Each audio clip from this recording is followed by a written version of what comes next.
Terima kasih Riyadha kepada donatur yang kali kebagi, yang kali keba yaitu sumbangan kena udaya. Ya, lihebut urungnya malamnya yaitu na sumbangan. Ya, ala kadar kanduri.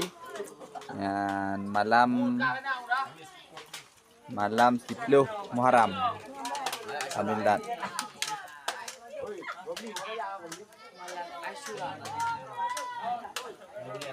Alhamdulillah Allah Subhanahu wa taala memudah rezeki kepada pengatur yang kala yang geserkah nyanbu kepada kedanya mandum-mandum. Amin.